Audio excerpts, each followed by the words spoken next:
Hello and welcome back to Thoringer's channel. Today I want to bring you a battle from JoreyK in his Object 416, and in his major achievements, of course, he had the Mastery Badge Ace Tanker, he had Radley Walters Medal, he had High Caliber, Top Gun, and minor achievements for Fire of Effect, Duelist, and Bruiser.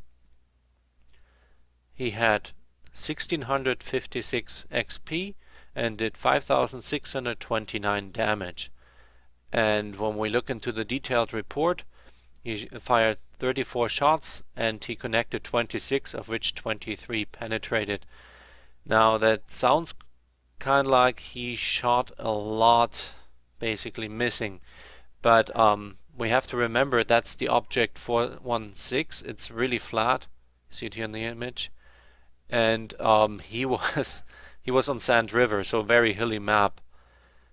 And he basically had to kill a lot of tanks to make this battle happen. So, without further ado, let's look into the battle. We're starting here on Sand River on the southwest side on an assault. That means he's the defender. So you can't cap on this situation. You basically have to defend the cap. Now, as I mentioned earlier, the Object 416 has a very low profile to the cost of gun depression. That means he has to expose his whole tank when he wants to shoot down from dunes. Other tanks, especially the American heavy tanks I really like, or also American medium tanks, they have the gun depression to not fully expose themselves when shooting over dunes. Not so much with this one. It's so flat. It's just... and it is rear mounted. I mean, rear mounted tanks have that usual problem. They cannot depress their gun very well. So, here we start. He has some really bad luck. At the beginning this battle does not seem to be very extraordinary. See, he shoots twice, no damage. But he has a lot of targets to shoot at, and that's mainly due to that light tank that suicides in there. And again, third shot, critical hit, still no damage. Let's find another target. This one seemed to have connected. You can see that when there's no explosion, that means your shell does not hit the ground, that means it had to hit something. Good pick here. He's seeing the tank destroyer coming around the corner and he backs off. He's totally exposed on that dune. And the time for that is over now. He has to get somewhere where he can have shots and still be fairly safe. The key to most good battles is not so much that you do all the damage. You can. It is more to know when you have to reposition yourself. And then know the maps well enough to know from where you can shoot what. Okay, here we go. First kill.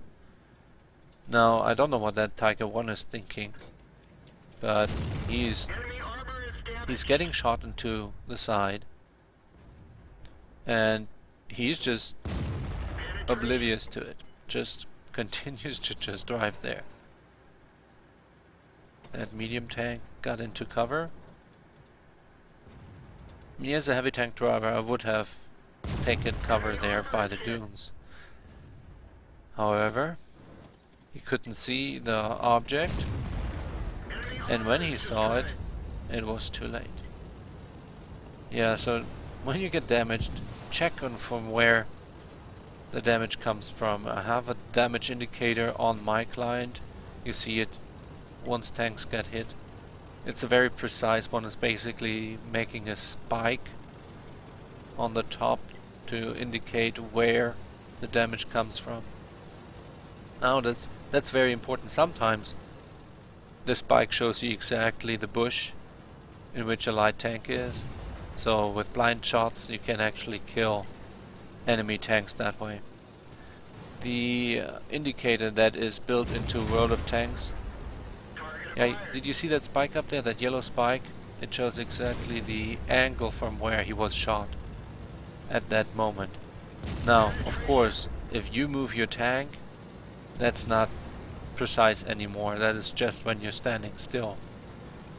However, on a lot of maps, especially when you drive heavy tanks or tank destroyers, you are somewhat immobile at most of the battle, and that indicator will show you exactly the bush behind which, or the house corner behind which somebody shot at you.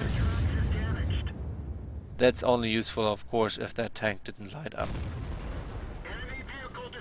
But I killed quite a few light tanks that way, knowing exactly where it was, or I put them in suppression fire and they weren't able to shoot back. Meanwhile, we're already at 4 kills. Now, the battle went on for quite a bit, so it doesn't seem to be that much action, but he does things very well. Like here with that SU. That SU has no clue where he is, because he turned, went at places where the SU could not see him. And of course, it doesn't stand a chance here. It does not have the traverse speed, and it did not back up to that rock. So if you drive tanks without a turret, make sure that when you're so close to a rock like this here, that's right on his 5, don't go just far away from it. You have to be almost scraping it when you drive by, so in case somebody comes, you can turn against the rock so he can't get circled. Now of course you still can get tracked, and chances that you're surviving are fairly low. However, it's better than nothing. And circling out in the open, it's an automatic loss anyways. People have to be really bad in tanking to not take the advantage there. Right now we're on an 11-11. Just got the next kill in on his team. We're 1 down. The last 3 versus 4 tanks are going. And let's see what the artillery is doing in a moment. I don't know why the enemy artillery was doing that, but it wasn't the smartest decision of the day, that's for sure.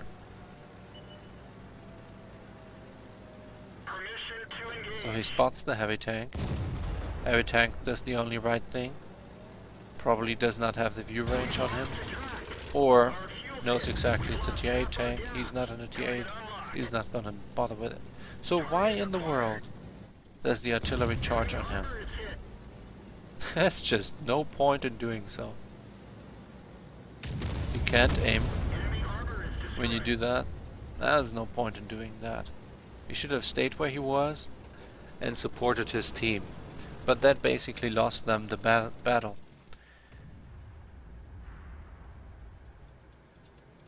Well, good for our daily star. It is now 13-13. And he almost killed the medium tank.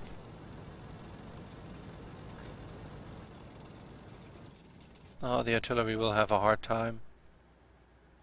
The object is out of position, it cannot support.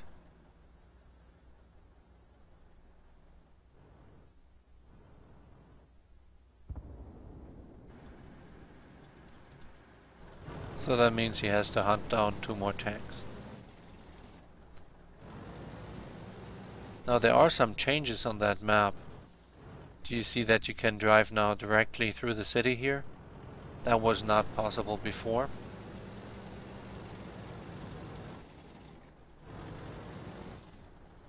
He decides to stay in the bushes and overwatch camp. That's a judgment call. I'm a more aggressive player. I would have probably gone in right away. But with his armor, it is actually a smart move to kind of pace back.